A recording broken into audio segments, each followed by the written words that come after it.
Well, welcome everyone. Thank you again so much for joining today. I'm so excited. I saw when Ashley told me there were 170 people registered for today's training, I was like, holy gosh, that's a lot. That's a lot of people. So I'm really excited about this. I'm going to share my screen with you all. I will also make a note that I'm going to share these slides with Ashley to distribute to everyone. So hopefully you can use this time to jot down other strategies or just listen and absorb whatever works best for your learning preferences. All right, give me a second to get this presented. Normally I work from 3 screens, but my monitors haven't been working. So I got 2 today, which means I may not see you all the entire time, but I will see you most of the time. So that's the good thing. All right. And I'm going to check into the chat occasionally, mostly so I can keep my notes in front of me and keep me on track. But if for some reason you have questions or if you need me to pause and go back, feel free to type it into the chat. Actually, if you can help me monitor that, that would be amazing. So again, welcome everyone. My name is Crystal Sear. My pronouns are she, her, hers, and currently I'm the CU Boulder Student Affairs Assessment Specialist. But I actually spent much of my professional career at Pikes Peak Community College. I started there as a grad assistant in enrollment services, moved into the academic support realm, taught some AAA classes, and this is really where I started getting super nerdy about time management and productivity trainings and education for students and for colleagues as well. I love this topic. I could talk about it all day, every day. I have my own thoughts and opinions on it that, you know, sometimes there's research that backs it up. Sometimes there's not, just based off of my own like anecdotal experiences. And truly, as I was creating this training, I was like, this should have been a series. I should have done a series on this because there's a lot to cover. There are a lot of factors that contribute to our productivity and this, what I call the myth of time management. For the purpose of today, since we have an hour together, I am going to try to provide a broader overview of some of the more common factors that we consider when we're talking about time management and productivity. And also offer some strategies that you can take away for you personally, as well as share with students, share with kiddos if you have some kids that are like looking to improve in these areas, share with your teams, share with colleagues. Truly, I want this to be something that you can walk away and you can start to implement some strategies and take some actions with you.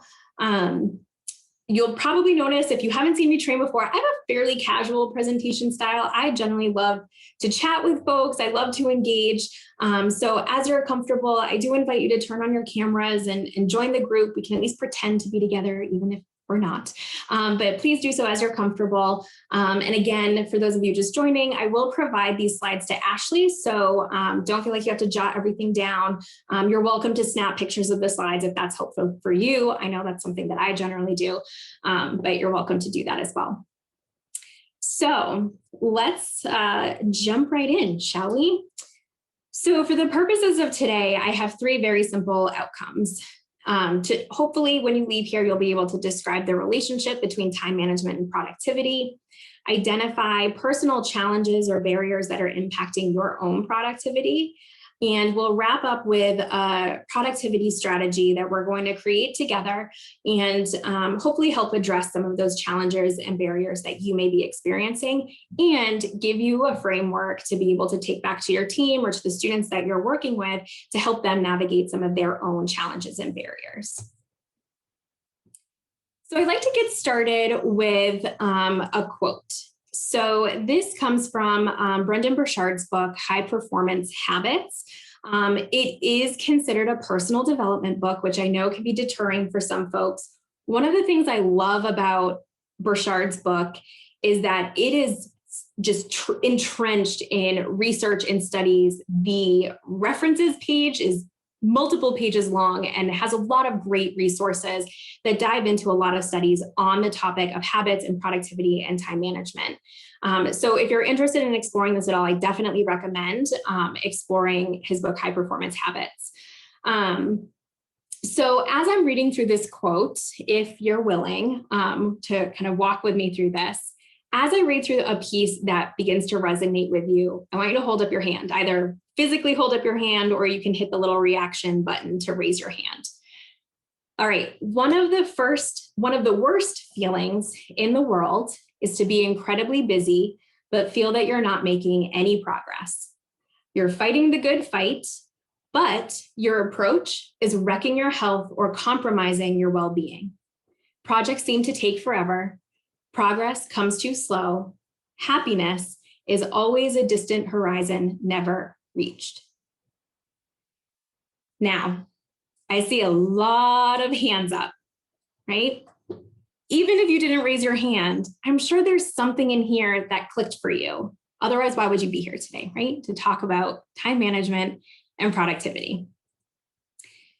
Our society has groomed us to proudly wear our busy badge of honor. I'm sure we've all worn it at some point. I have a difficult time taking it off myself. But the challenge is that when we do take it off, even for a moment, when we're trying to step away from the busy bee lifestyle, we generally experience guilt, or sometimes worse than that, shame, where we feel like we're not doing, we should be doing more, or that we're not enough as ourselves, as individuals. But what we're going to discuss here today is how valuable our time is, because when we are investing our time, we're investing our lives into people. Time management is not like money management or project management or human management, where we can give and take, and if we lose some, we could get some more back. We can't do that with time. So when we're investing our time, we are literally investing our lives into our work and into other people, if that's who's taking up our time. So what we're going to talk about today is how we can choose to spend or invest our energy and our effort to help us become more productive and less busy. So we're going to talk about time management first. And I have a brief activity that I want to do with you all to help collect some baseline feelings, beliefs, perspectives, opinions that you have about the topic of time management. So you can participate a couple of ways. If you have your cell phone, if you have a smartphone, you can pull up your camera and you can scan this little QR code square that's on the screen. Or you can open a browser and go to menti.com, menti.com, and type in the code 507-6577 and respond to the question. The question is, what comes to mind when you think of time management? Now, this could be what you do. It could be tools that you use to help you manage your time. It can be how you do it, challenges you experience, feelings that might arise for you when you think of time management. Now, you should be able to add up to 5 words, and we're going to create a little word cloud here. Oh, I'm already seeing all kinds of things. Great. Let me move this over so you all can see it too.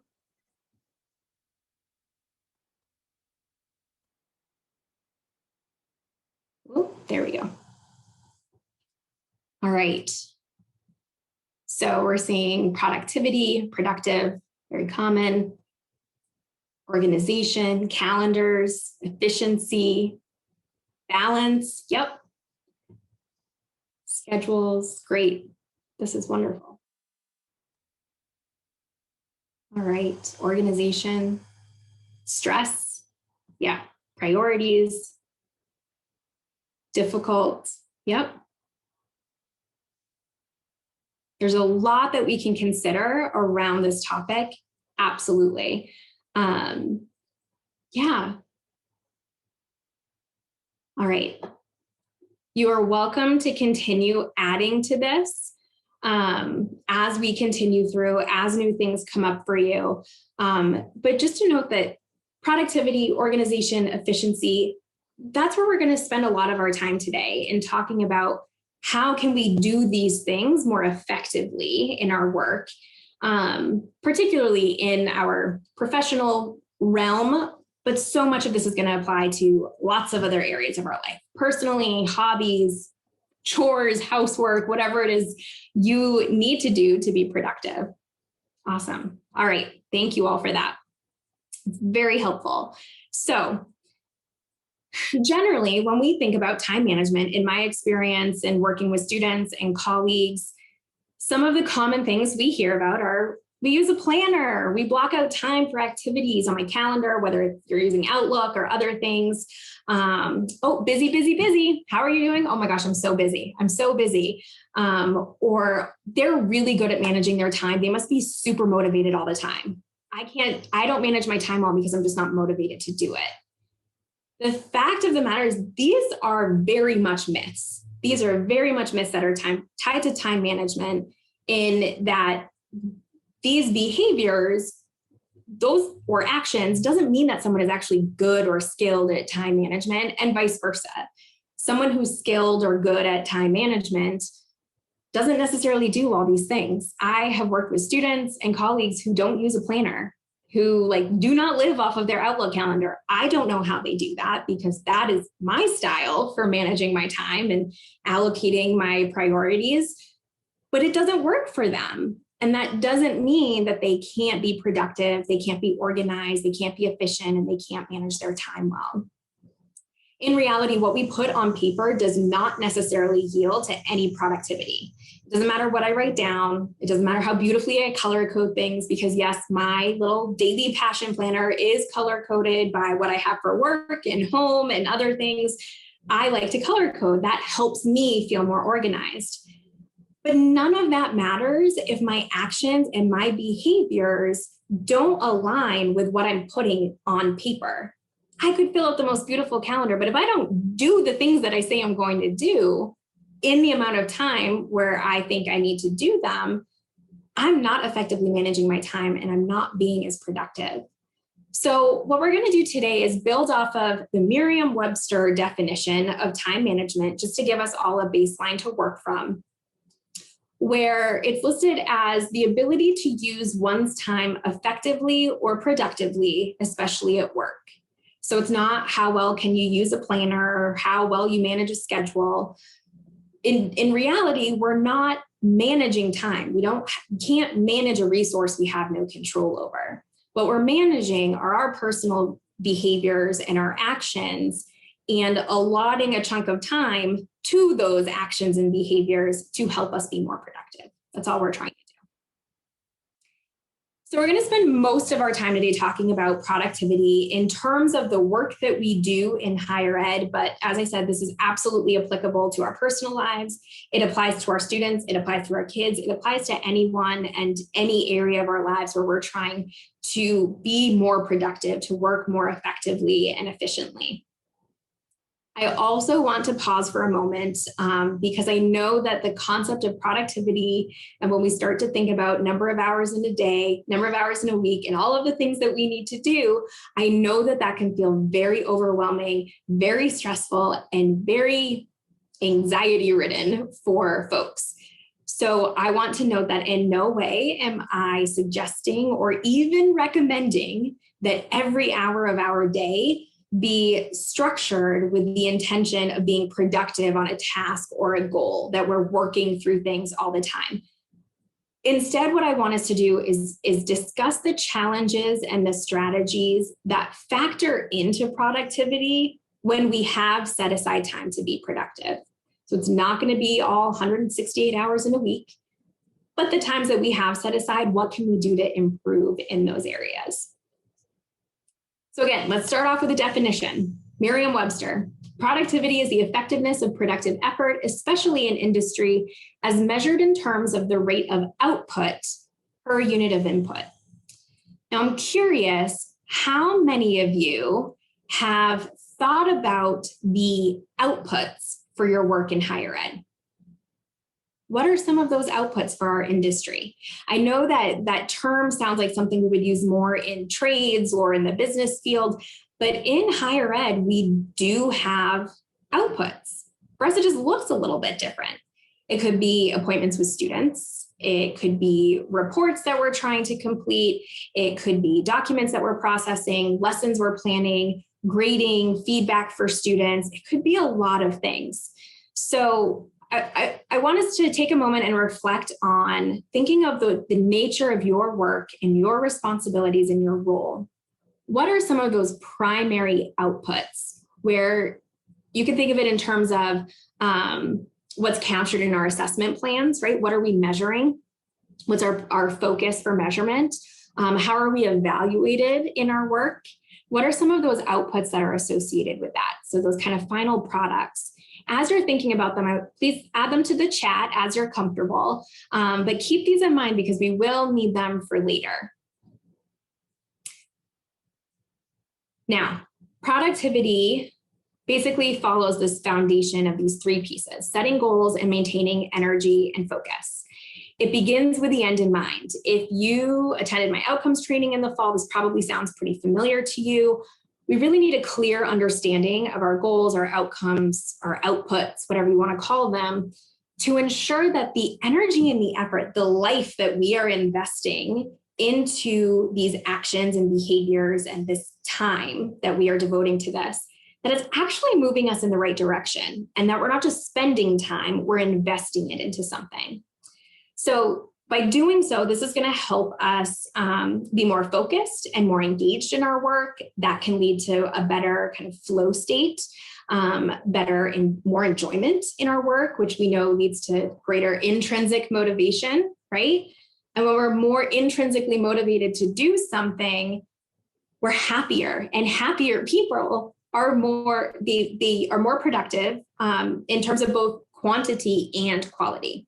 So focusing on these three goals that are, these three areas that are all very important and really serve as the foundation of productivity.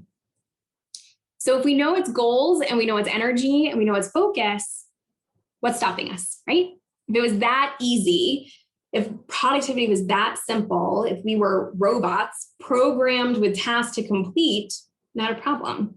But we're humans and therefore very complex, multidimensional, and rather flawed creatures.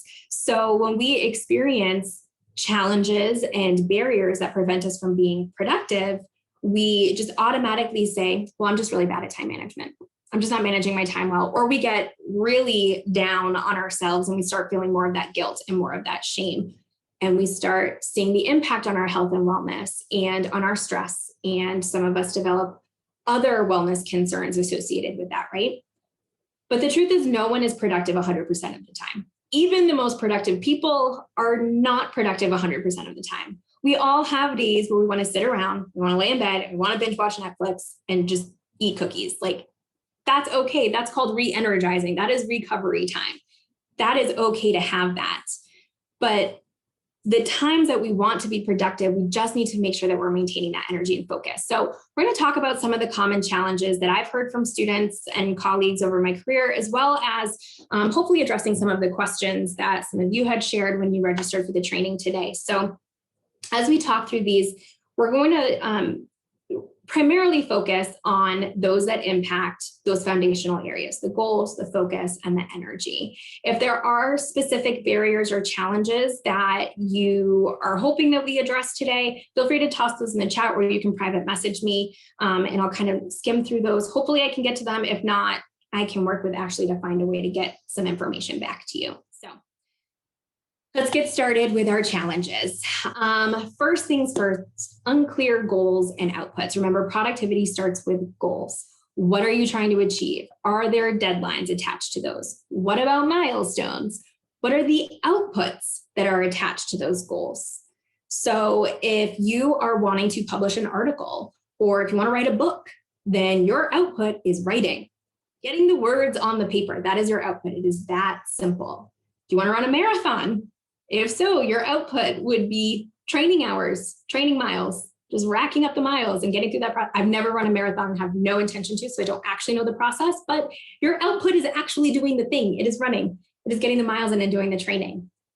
The point is, once you know your goals and your outputs, you can then begin to prioritize tasks and activities that are going to align with those goals and those outputs during your day and week. And again, I'm speaking more to kind of the professional lens, but it does absolutely apply outside of this. Now, with goals, this is the time of year where we set goals for what we want to achieve during the year, who we want to be, who we want to become, what we want to do. So I'm curious, again, I'm going to have you all raise your hands. how many of you have set a goal or more for this year? I won't make you share them, I promise. So if you have, hands up. Yeah. I think a lot of us do. You can call it whatever you want, a resolution, a priority. And now, hands up if you have already given up on your goal, or if you haven't started yet. You haven't even worked towards it yet. Still some hands, seeing more hands. Yeah. Yep. This is extremely common. By the end of February, the last statistic I saw was something like 80% of people have already given up on their goal for the year. By the end of February, that's 2 months in. And there are two primary reasons for this. One, they can't find the time to do it, which is something else we'll come back to a little bit later. And number two is the motivation. Now, we've already talked about how improving focus and enjoyment can lead to that improved intrinsic motivation. But the most productive people are not super motivated all the time. They're not. They're disciplined. They have established habits that are contributing to their productivity, not hindering it. So those of you who work directly with students, especially faculty, you may have had this conversation with students. I had it frequently working in academic support where students would say, I'm not motivated to do the work for class. I just don't want to. It's not fun. I don't like the class. I just don't care. I'm just not motivated. And so initially, starting in the field, I was like, I'm going to motivate this student. That was my goal. I'm going to motivate them. Yes. No, that did not work. I realized very quickly that instead of trying to motivate them and explain why you should love this class and why you should want to do this work, because I can draw connections from basically any 2 points of why you might be interested in it. And I pride myself in this skill. However, students were not interested in it. Nope, doesn't apply to me. So instead of focusing on trying to motivate them, I talked to them about the importance of showing up anyway, especially if you don't feel like it. So that means when you don't feel like studying, just opening your notes. Or if you don't feel like going to class, or at this point, turning on your computer, just getting up and out of bed, opening your laptop or turning on your computer. Because the truth is, to create this discipline, we need to create habits, and we need to replace habits that aren't serving us. And so by just showing up, we're creating a new habit loop, which will eventually create the discipline that's going to help them to continue to show up day in and day out, even when they don't feel like it. And especially when they don't feel like it. Because when they don't feel like it and they just don't do it, that's when they feel the disappointment and they feel the guilt and they feel the regret. So another reason why we often hear from students, and I'm guilty of this myself, again, show of hands, anybody else experience or at least tempted by the evil P word, procrastination? Yeah. I, like so many, say, I do my best work under pressure. I do my best work when I wait to the last minute. Yeah. Anyone else? Yeah. So the truth is, when we're procrastinating, it's not because we're not motivated. It's not generally because we're lazy. I haven't met a single person who procrastinated on something and then eventually got it done. Not someone who just doesn't do anything, but someone who just waits till the last minute to do it, who we would say is lazy. I've not met a single person with that. But that's the traditionally accepted reason when we hear from students about, or even ourselves, I'm putting this off until the last minute. I notice I'm doing it when I'm rewriting my to-do list from one day to the next, to the next, to the next. When I said 2 months ago that I would call and make a doctor's appointment and I still haven't done it. They're not hard tasks sometimes, but we put it off. And we do this not because of laziness or lack of motivation. We do this out of fear or worry or concern about the experience or the outcome. Research over the years has revealed this. It is not laziness. It is fear. It is concern. It is anxiety. We're afraid of a hard assignment or a challenging project or time-consuming project because we don't want to appear incompetent to those people in our lives that we respect and we care about their opinions of us. We fear the possible outcomes of failure or rejection. And this happens consciously or subconsciously. We put things off, right? Like I have family who put off going to a dentist or going to a doctor, even though they have problems that need to be addressed because they are fearful of confirmation of what they're already concerned about, or they're fearful of the procedure or what that experience is going to be like, right? And so coming back to those who, think I work best under pressure, we don't work best under pressure.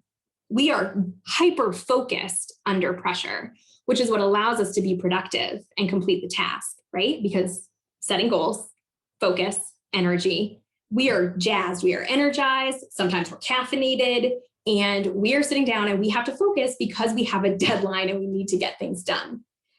And if you have some things that you need to do like me, where I don't set deadlines or I don't have a deadline, that's definitely getting pushed off. It's definitely happening. But we work best when we have time to prepare and reflect and revisit and revise. That's when we work best. Now, let's say we get past this motivation, we get past this procrastination, and we sit down and we actually try to do some work.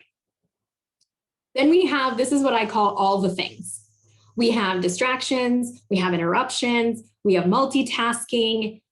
Distractions lower our productivity by 20%. And on the more challenging mental tasks that require that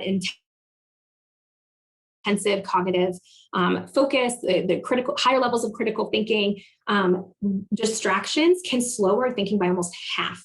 So these interruptions that come in from notifications on your phone. My phone is over in a corner, face down on silent right now because I know I will be disrupted and totally caught off guard and distracted by it.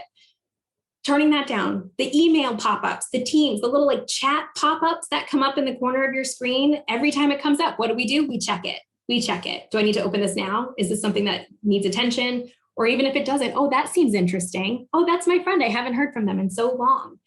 Open door policies. I love the idea of being available and accessible to my students and my team and colleagues. But when I need to do work, I need to close the door because an open door policy is welcoming folks to interrupt and disrupt you.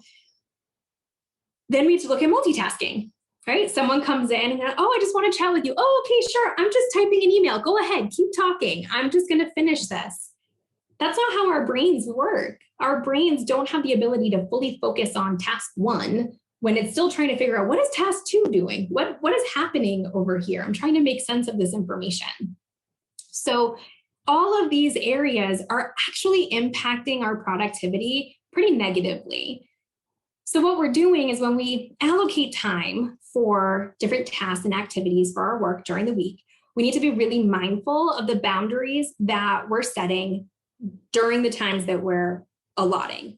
When we allow others to interrupt that time that we've set aside to work on this project, to send emails, to meet with someone, when we allow others or different aspects of our life to disrupt and interrupt our work, what we're actually doing them is giving them power and ownership over our time and saying, my needs in this moment are not as important or as valuable as yours are. And I'm not saying that we don't drop things for students, right? Or for colleagues or for people that we need. I'm not saying that there aren't instances where we want and need to drop everything to be there for someone and be present and be supportive of them. What I'm simply offering here is that it doesn't need to be an expectation of you that your time, your life in that moment is less valuable than the time and the life of another individual. Now, as we're talking through these distractions and these interruptions and this multitasking, what often ends up happening is we overload our brain with information to the point where we just freeze. Our brain just can't do anything anymore. And this is called analysis paralysis. Working in assessment now and doing a lot of data analysis, yeah, this is real. This is very real. You go down rabbit holes and you have too much data you're trying to process. It is absolutely real. So what ends up happening is when we start our day, does anyone else grab their cell phone first thing in the morning? I am definitely guilty of this. I grab my cell phone and I get on social media. I check my calendar to see what I'm doing for the day. I might see if there's some emails, because when I open my Outlook app, that's the first thing that comes up. My Gmail, I'll check my personal mail, I'll check weather, do all kinds of things, right? And then I sit down at work, and one of the first things I do is I open my email and I open my Teams and I start talking to people and asking about our projects for the day and looking at my calendar and reading emails. And again, allowing this information overload. So that way, when I need to switch gears for an 8 or a 9 o'clock meeting, my brain is like, what is going on? It struggles a little bit to shift because I have consumed so much information and I haven't given my brain an opportunity to process everything and kind of recover from that to move into something that requires more productivity. So some recommendations that I generally give to folks is, one, try not to touch your phone in the morning. I know it's hard. I know it is. I have friends that just went out and they just bought an actual alarm clock and their phone is like elsewhere. They have an actual alarm clock that does not have phone or internet capabilities, and that's what they use. And that's great. I'm not there yet, to be honest, but try to avoid the phone or at least consuming so much information in the morning. When you have those important, complex, urgent tasks or activities that need to be done, try getting those done before your brain gets into that analysis paralysis mode. If you can't do that, I usually recommend some type of transition activity. I like to do just a quick meditation or focused breathing exercise. One, because it helps with tension and stress and anxiety. It helps to relieve all of that. It also just helps you to clear your mind and not focus on all of the information. You're just focusing on your breathing. You can think through an intention of how you want to show up in your work for the next task. What is it that you're trying to accomplish? But it's so important that we give our brains the opportunity to transition and break out of that analysis paralysis. In addition to that, brain breaks throughout the day are essential. And I am so guilty for not being as consistent with this now as I was when I was physically on campus and had to walk to different meetings and go places. I had those brain breaks built into my day where I'm getting water, I'm getting a snack, I'm moving around, I'm using the restroom. I was getting up every hour and a half at least. But what I recommend, especially when you are sitting in front of a screen, every 45 to 60 minutes max, we want to be breaking away from our screen, giving our brains that opportunity to recover. For those of you who have smartwatches, I know that helps. My boss has a smartwatch, and when she hasn't moved for an hour and I'm on a call with her, she'll stand up and I just follow her. One, because it doesn't make her feel as awkward as standing up in the middle of a Zoom call. And because it's a good reminder for me, I'm like, oh yeah, it's probably been a while since I've stood up too. So I'm going to move my body. I'm going to stretch. Even if I'm still sitting and working, I'll look out the window or I'll do something else to give my brain an opportunity to take a break. Whatever you do during these breaks, please do not get on another screen. Don't then pick up your phone and scroll social media or check your text messages or whatever else that you would normally do. Your brain is tired. It needs a break too. Now, speaking of tired, let's talk about work-life balance. This area feels particularly challenging, I would say, now that for many of us, work is in our homes. It is in our lives. Yes, we went to work, but now work is where we are. It's wherever we are. And so the opportunity to disconnect isn't as clear sometimes for us now. So the first thing that I would encourage you to do is reflect on how you're defining work-life balance. What does balance actually mean for you? Is there an expectation around quantity? So the number of hours at work should balance the number of hours at home? Or is there a quality expectation? where you're focused more on balancing out the kind of emotional labor of work and home, or work and life, personal things. Now, one of the things Brendon Burchard, the author of High Performance Habits, actually recommends is measuring your balance, your work-life balance every week, and using a happiness scale. His recommendation is to look at happiness, look at an emotion. So he suggests happiness on a scale of 1 to 10 every week. Just rate all the areas of your life. Rate your health, your family, your friends, your intimate relationships, your work, your hobbies, your finances, what spirituality, whatever it is that is important and valuable to you in this life concept. Evaluate that on a scale of 1 to 10.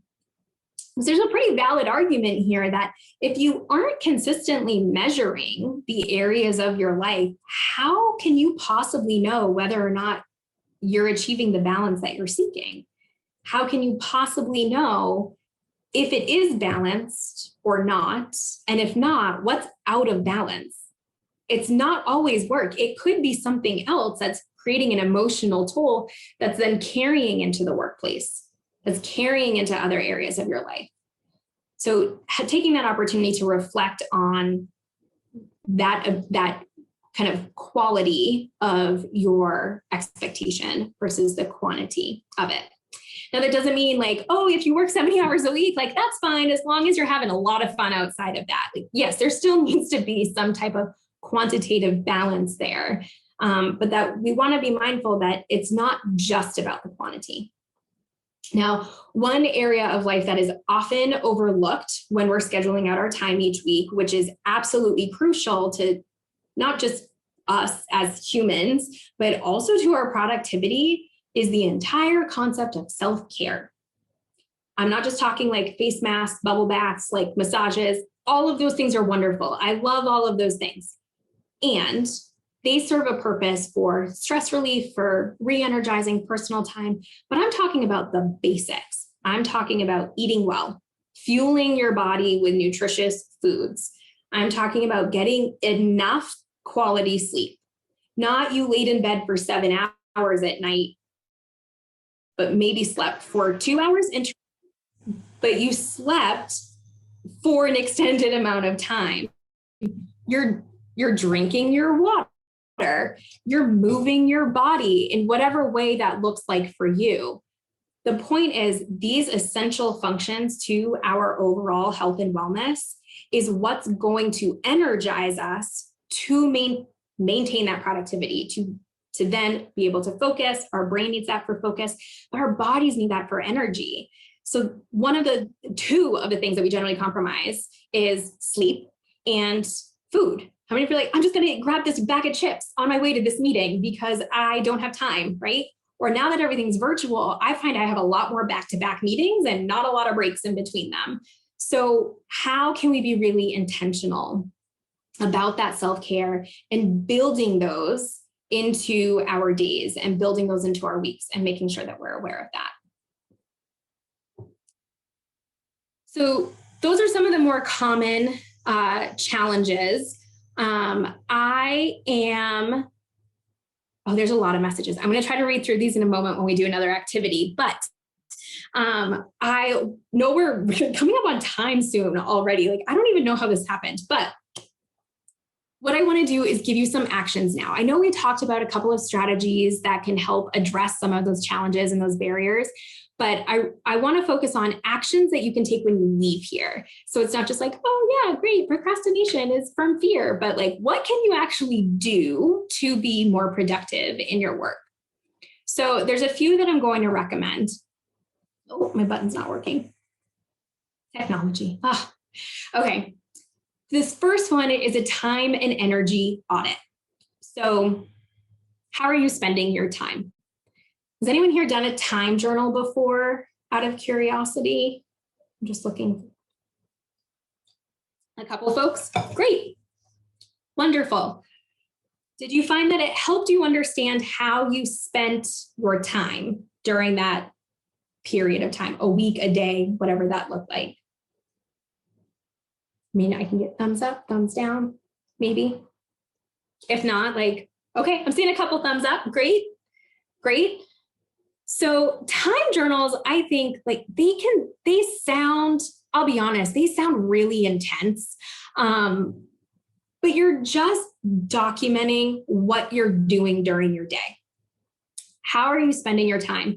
I actually just conducted a time study for a department at CU Boulder where there were some staff, a good chunk of staff, professional staff, who were expressing some concerns with feeling overworked and that they were taking on so many responsibilities that it was impacting their work-life balance, it was impacting their health and wellness, and they felt like there were some gaps and that needed to be filled and addressed by leadership. So we helped the department leadership to conduct this time study where we had the staff fill out a 2-week time journal. So I have a whole template too. If you're interested, let me know and I'll get you words. You'll have my email at the end of this. So feel free to email me if you'd like a template for the time journal. But they just documented, here's what I'm doing with my time. They did it in 15-minute increments. I know it sounds like a lot, but by doing this, we can really start to pinpoint, how am I spending my time? Where are there gaps in what I'm doing? Oh gosh, I spent 20 minutes doing a chat in Teams back and forth with a coworker when it could have been a 5-minute conversation. Where are those opportunities where we can be maybe more efficient and more effective in our work? Doing this also helps us to figure out how long it actually takes us to complete something. If you have like a project-based, or do more like project-based work, or even for students, like, I don't know how long it's going to take me to do this math homework of 50 problems versus like, I don't know how long it takes me to write a 2-page paper. When we document how much time we're actually spending on these types of activities, it allows us to be more accurate in estimating how much time it's going to take us in the future. Therefore, when we're setting our time during the week, we can say, oh, okay, I know I thought it was only going to take me an hour, but last week it took me 2 hours to do this. So I'm going to block out 2 hours just in case. If it only takes me an hour, great. Now I have an extra hour back in my day and I can choose what I want to do with that time. But I'm initially allotting enough time to complete this task. Now, time journals are great. Time audits are great, but I've always believed that it's not necessarily about time management, like how much time you're spending on things, but about energy management when you spend your time on things. So for me, I am not a night owl. Like I can try to stay up late, but honestly, my peak productivity times, my peak energy times are between 7 and 10 in the morning and 3 and 6 in the afternoon. And those are pretty common time frames for most people just because of similar other cycles like sleep cycles and nourishment cycles and things like that, work cycles. So those are pretty similar time frames. So that means I'm not going to stay up until 11 or 12 o'clock at night and expect to perform my best work and be super productive. Instead, I'm probably going to go to bed and get up a little bit earlier and try to get some more work done and take advantage of that time I have before I go to work or whatever I need to take advantage of that time earlier in the morning because I know that's my peak time. So for those of you who are working with students, or if you are a student who's listening today, I strongly recommend try to identify what your peak energy times are. And I think this is really important for students because so many of us try to be night owls. I definitely pulled a lot of all-nighters in the math center with my friends. I was a math major and a secondary ed major in college, like spent a lot of time in there. Wasn't my best work. It just wasn't. Had I known what my peak energy times were, I could have arranged my work schedule. I could have arranged my school schedule. I could have arranged my study times, my study groups, my homework, all of that around those peak energy times. Now, it doesn't mean, because we often wear a lot of hats and balance a lot of things, it doesn't mean everything will fit perfectly in there, but we can at least manage and try to allocate those peak energy times for those more complex, more highly cognitive tasks that we need to complete. So there's a few ways that you can do that. Just ask yourself, when do I feel most alert? When am I less distracted by phones or other people? For me, I know it's during the workday because I don't have other people here to bother me during the day to distract me. What other responsibilities do you have? And when do those take place? Do you work second shift? Do you have a baby at home who's completely interrupting your sleep schedule? I have a 4-year-old and he still interrupts my sleep schedule. And I'm aware of that.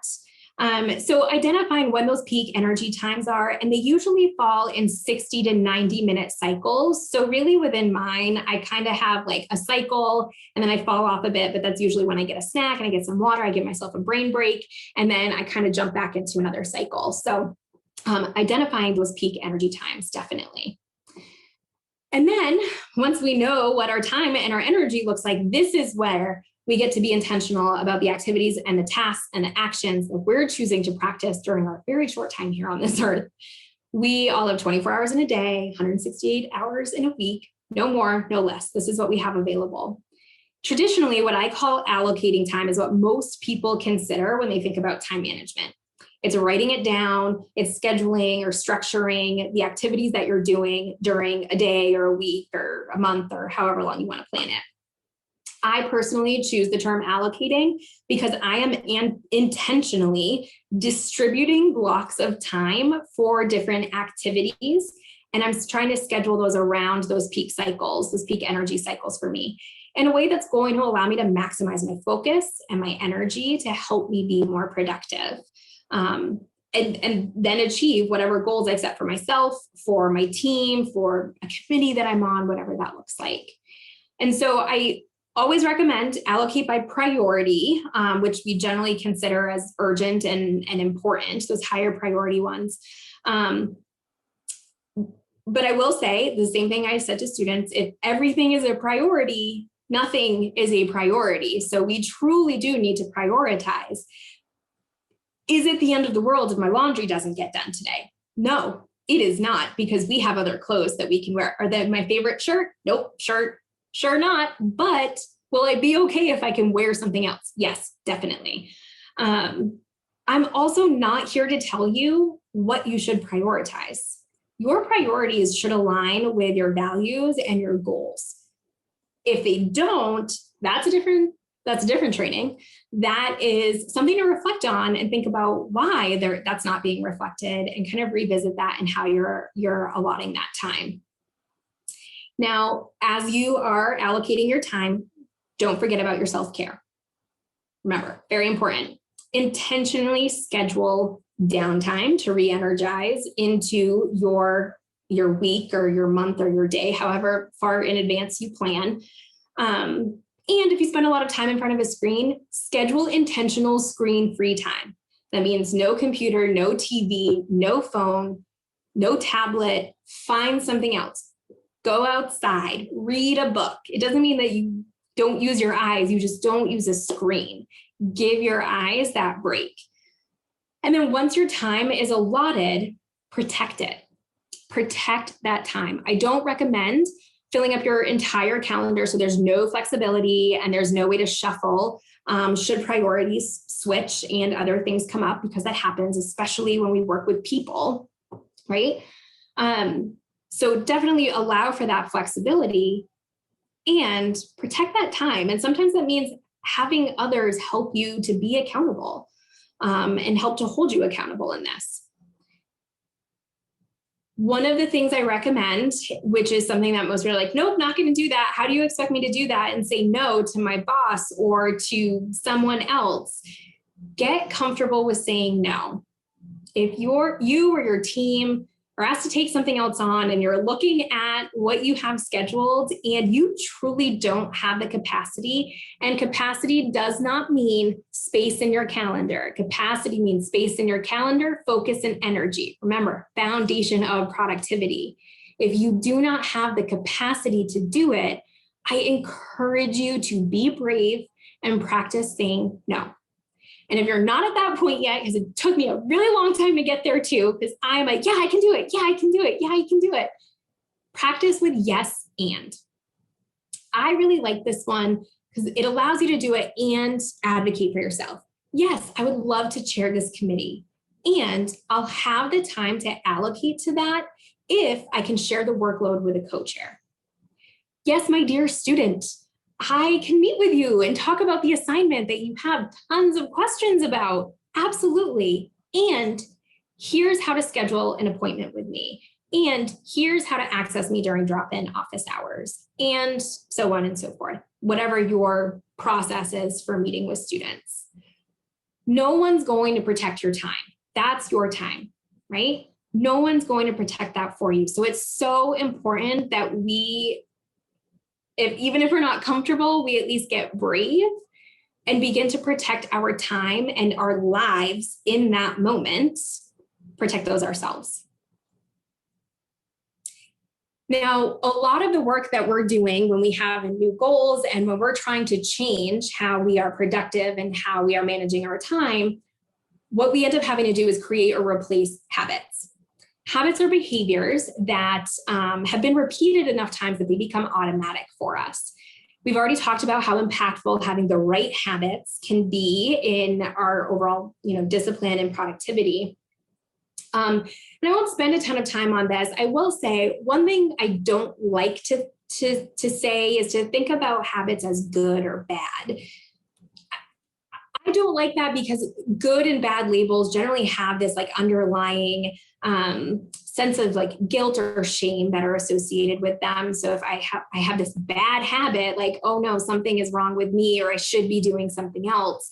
And I don't like to think of it that way. I honestly think of habits as productive or unproductive. Is this habit going to contribute to my productivity or not? Are they productive habits or not productive habits?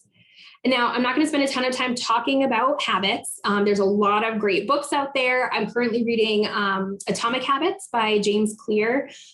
Great book, highly recommend it. He does an outstanding job of really describing how to create and replace habits. He talks about productivity and procrastination and all of these other things. But what I will mention is that all habits proceed through these 4 stages in the same order. That's a cue, then the craving, then the response, and then the reward. And this is known as a habit loop. The important thing to remember here is that when we are starting a new habit, the point isn't to do the new activity, task, action that we want to replace. The point of the point in creating a new habit is to just show up to that one thing, right? A student who just doesn't like their class and doesn't want to study. The point is to get out the notebook and to open up their notes and to open their textbook. I'm personally trying to create a morning routine for myself where I'm not hitting snooze every time my alarm goes off and then going back to sleep. I want to get up in the morning and start my day in a more kind of intentional way. Right now, I am not focused on getting up at 5 a.m. and doing all the things. I am focused on hearing my alarm at 5 a.m., turning it off, and getting out of bed, showing up. That is all my energy is right now. Once I can get that habit and do that consistently, great. Now I can start adding in some of those other actions.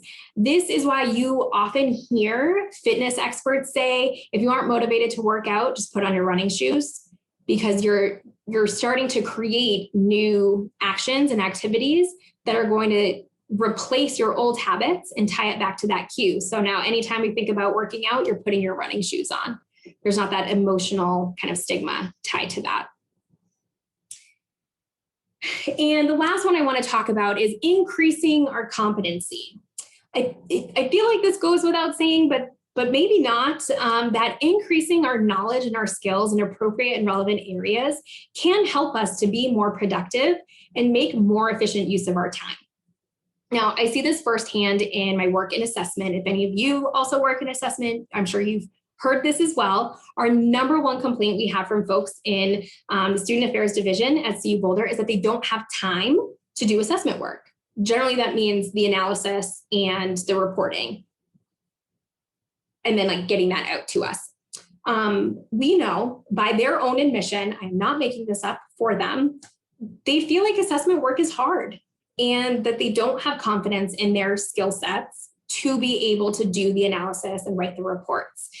And so they procrastinate out of fear of looking incompetent to their colleagues on campus. And then when it's time for them to actually sit down, when the deadline is here and they need to sit down and do the work, it ends up taking considerably longer than they would if they develop their knowledge and skills with Excel or descriptive statistics, or even just becoming more comfortable with the assessment cycle itself. Now, we don't need to pay for professional development. We don't need to go to fancy conferences or summits or spend hundreds of dollars on webinars. Everything is trainable and the internet is at our fingertips. The good and the bad is at our fingertips, right? But we work in higher ed, we have access to library databases and tons of journals. We have free websites like Coursera and edX and TED Talks, and we have books from the library. There's internal trainings that I know like HR offers. There are different groups on campus that offers internal trainings. And then there's resident experts in subject areas, both broadly on campus and in the general higher ed community, that would be happy to offer resources and offer their wisdom and mentor in some instances to help folks develop that knowledge and their skill set. It is an investment up front to become more knowledgeable and more skilled in an area. And think about the amount of time you will gain back into your lives and into your days when you feel more confident and you feel more skilled and you can work more efficiently and more effectively in your work. Now, often I do hear folks say, oh, I'll try to learn that, or, oh gosh, I just can't learn that. Like I heard this all the time. I was a math major. I heard all the time, I'm just so bad at math. And it hurt me. Like I cringed a little bit every time I heard a student tell me, I'm just bad at math. You're not bad at math. You need to invest the time and energy to learn this language and learn how to problem solve and think critically. And it takes time. Not everything is instant gratification. And so we need to be willing and comfortable with jumping in and learning that new skill. Now, I want you to think back to the outputs that we talked about earlier in the training. And thinking about those outputs, I want you to write down 3 skills or topics, like content areas, knowledge areas, that if you invested the time, the energy, the effort into learning, I'm not saying we need to know how much time or energy or effort, but if you invested the time into learning, not become an expert, but just improving in those areas, and they would help you to be more productive, how would they be more productive? I want you to write down what are some of those skills or topics. And if you're willing to share, please feel free to share in the chat.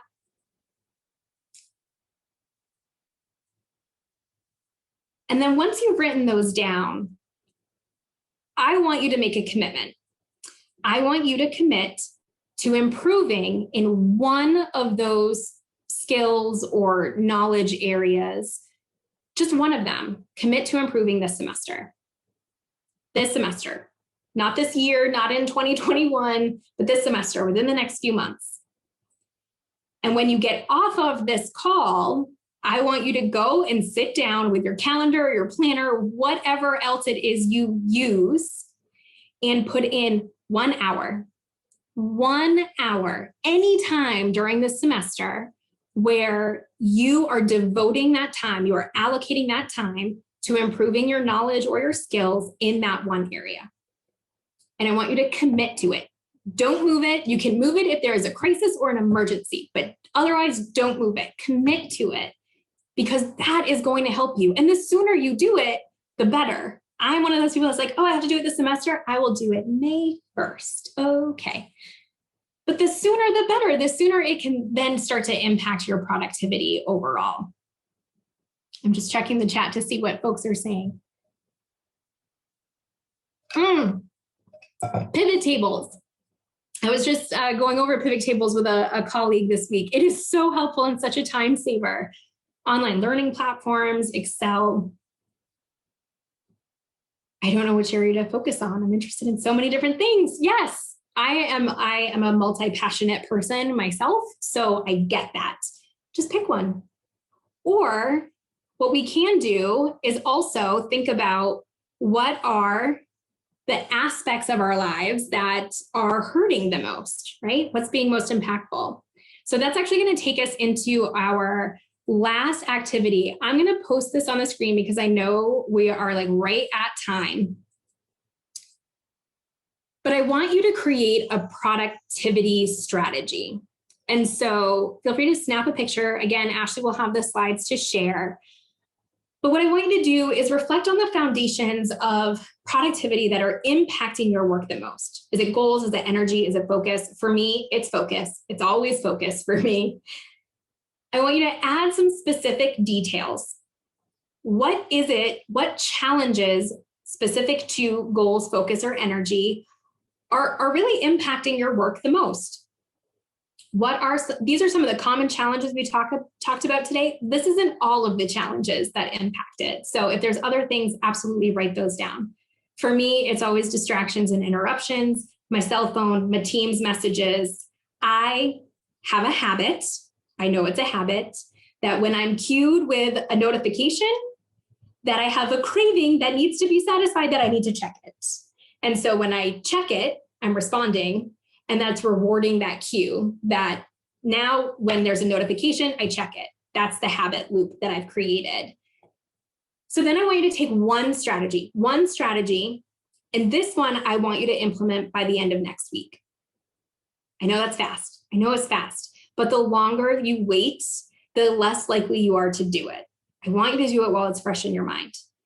So what's the foundation you're struggling with? What's that specific challenge? There could be multiple, but just think of one. What's one specific challenge you're having with this? And what's a strategy that you can use, whether one of the ones we talked about today or something else that you know about, that you can implement by next week that can help you to address those challenges and try to improve that productivity? For me, I've muted my corner pop-up notifications. I don't get those anymore. You can turn them off, and it is the best thing I've ever done for my productivity. My Teams is closed for this. I shut down Outlook, I shut down Teams. My phone is all the way over there. I turned off all app notifications on my phone. So that way the only notification I get is for my son's daycare. That's it. That's all I get, because that's a priority for me. So I want you to spend some time thinking through, oh gosh, what's going on? We'll get back to this. Thinking through these strategies. These are the two books that I had mentioned today, High Performance Habits and Atomic Habits, that I just think are great. I think they're really well done because they are based in research and studies. It feels a little bit more academic than a lot of personal development books that are out there. I read a lot of them, so I know. These feel a little bit more academic and a little bit more comfortable for me. And then my contact information. So if you have other questions, if you're looking for resources, please, you're welcome to reach out anytime. I'm going to end my sharing. I know folks have to run, so thank you so much. Apologies for keeping you all late. I am going to scroll through this really quick, Ashley, and see if there's anything I missed. Yeah, there were a couple they were talking about. I'm scrolling back up. We had a couple questions in there. Some talk about trying to be able to make the walks and the brain breaks productive, because it's hard to do them because they don't feel like they're productive. That's the point. We're not supposed to be doing things during that time, because what we're doing is taking in more information. I am guilty. I used to listen to podcasts all the time. Because I took the bus to work. I live in Westminster, work in Boulder. And so I was like, oh yeah, I'm just going to listen to a podcast. I'm going to check some emails. I'm going to great brain break, right? I leave work. I put in my headphones, I listen to a podcast. A lot of my podcasts are also kind of informational, personal development type things. So it's not like it's even fun, relaxing music I'm listening to, but that defeats the purpose of a brain break. We need to get comfortable giving our bodies, ourselves, permission to not do something for 5 to 10 minutes. It's hard. It is very hard, because I'm the same way. I'm the first person where I'm like, oh, there's nothing going on. I'm just going to grab my phone and check my email or do something because I'm wasting time otherwise, right? Our brain needs to process and that is productive. Our brain is processing. And I think a great example of this is how many of you are in an argument with someone and you leave and like an hour later, you're like, I should have said this. I should have done this thing. I should have responded in this way.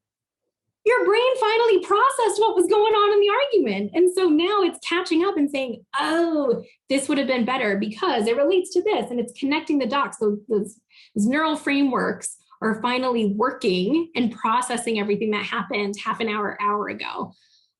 So that's the point. It is being productive. It's just us not doing something. Hopefully that helps. That's great. Yeah, I do that all the time, usually in the shower. It's like, oh, that's it.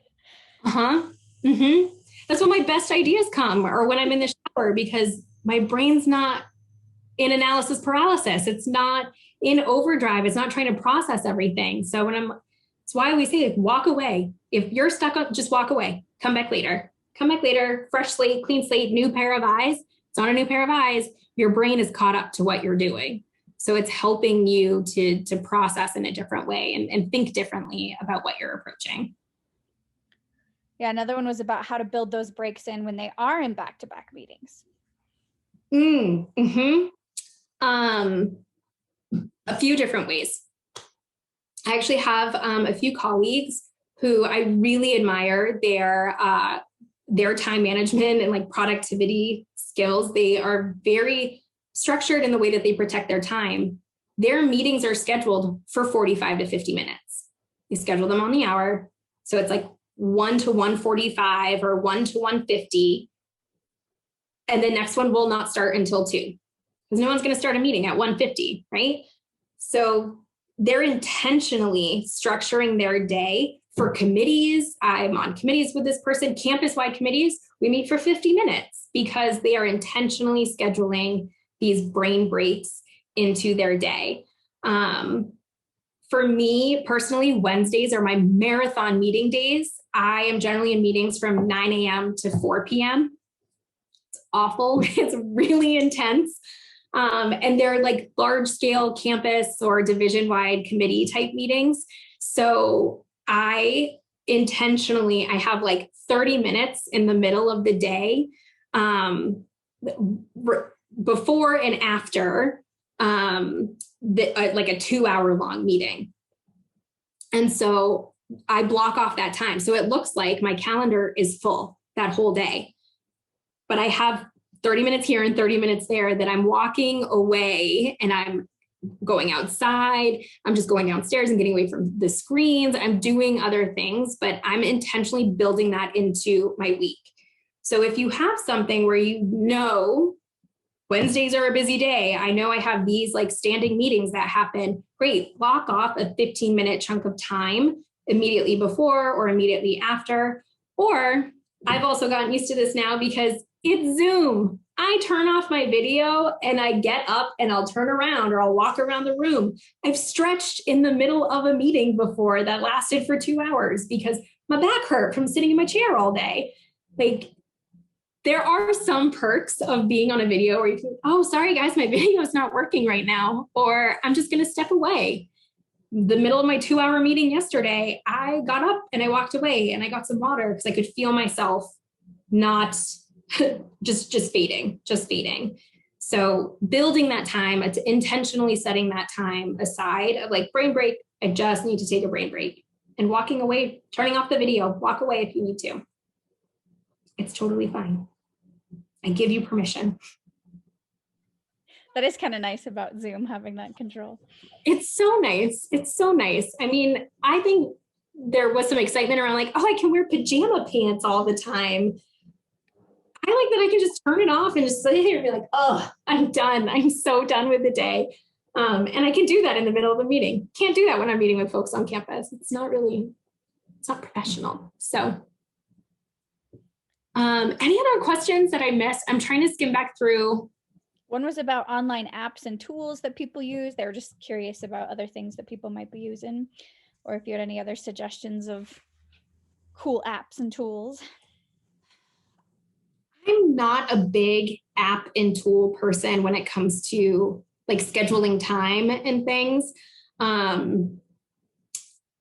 simply because for me, it's another screen to look at. It's another notification that's going off, and it's just too much for me. I'm also a pencil paper. Like my planner is right here.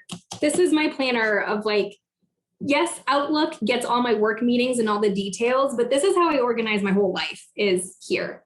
It's still pen and paper and colored highlighters.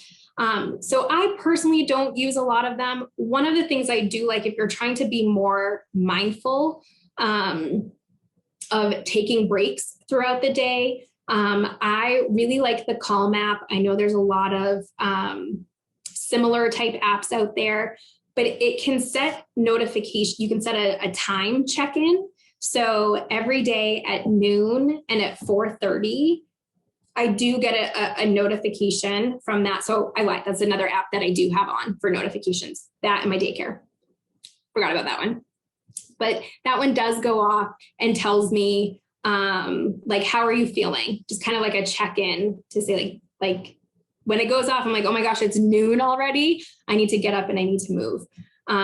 It's just like a check-in reminder. I love the meditations, the breathing exercises through that. My son, again, who's 4, when his mind is racing all the time, he's a very energetic child. I know most are at that age, but he is just like, oh my gosh, he's all over the place. And so when bedtime happens, he's still running around and diving into his bed at night. And so trying to get that little ball of fire to calm down a little bit, we do our story time.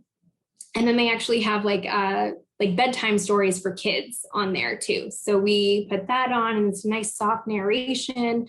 There are like free and paid versions of it, but the free is fine. I highly recommend the Calm app for just that, being more mindful about that process. There are some other habit tracking apps. I can't remember the names off the top of my head, but I can get those. I've never been a big app person, so I struggle with that. You all probably know more about it than I do. Yeah, people are throwing some up in the chat now too, which is nice. Great. Another one is, what's the target amount of time for brain breaks so you come back refreshed? At least 5 to 10 minutes.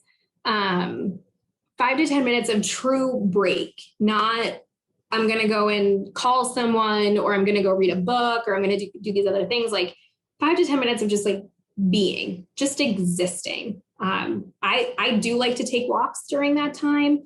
Even if it's just, I literally walk outside and walk around my house, or walk around the front yard, whatever that is, like just getting some air, getting some water, sipping outside, that kind of thing. 5 to 10 minutes minimum.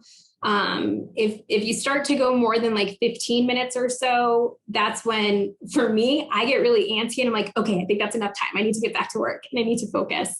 But 5 to 10 minutes is what's generally recommended in most of their research and the studies. Yeah. Great question. Awesome. I think we covered them from the chat, but if anybody else, I see a couple of people on screen. If you want to come off, if you have a couple more questions you want to ask, please feel free. I'm just going to say thank you, Crystal. I just reached out to you on LinkedIn. Yay! Great. Yes. Find me on LinkedIn, friends. I love new connections. Thank you so much. Yes. I'm actually going to go get a walk in. So I'm going to jump off, but thank you. Enjoy. Yeah. For the time. Thank you. Take care, everybody. Go take some time. Thank you, Crystal. Nice to see you. Nice to see your face. Hi. It's so nice to see your face. Thank you. It's been a long time. It's been so long. Oh my gosh. Yeah. I see stuff on Facebook, or maybe it's more Instagram once in a great while. Yeah. It's a rarity. Yeah, these days. Mm-hmm. Yeah. So I'm still teaching AAA, and well, I'm doing the on course. And I put in the chat a link that I got from a conference I was at. It was an on-course conference, actually, and they gave us this list, this website that has like different hacks to time management, and then we turned it into an activity where, like, the students have a certain amount of time. They go on there, they search, and then they write in a discussion board that's live and active. So they're interacting with each other, like, oh, I'd like to try the Milk app, and they don't have time to try it, but they're at least exploring something that might help. That's awesome. I love that. I know a lot of students really like apps because they have their phone and it's easy to carry around with them. Yeah. It is kind of a pain to remember my planner to go when I go places, but Yeah, I'm more like I've got my planner and then I've got appointments on my phone and I don't want, a gazillion apps either. yeah, it's a lot to manage. It's so much to manage. It is. It's like, That's a great list though. Thank you. yeah, somebody might find one of them is like related to reminding you what to pick up on your way home. It's not really a total time management, but so you can kind of get it off your brain. Yeah. Know that it's Those are recorded. great. Yeah. Mhm. All right. Well, I think I need to take a walk too. So.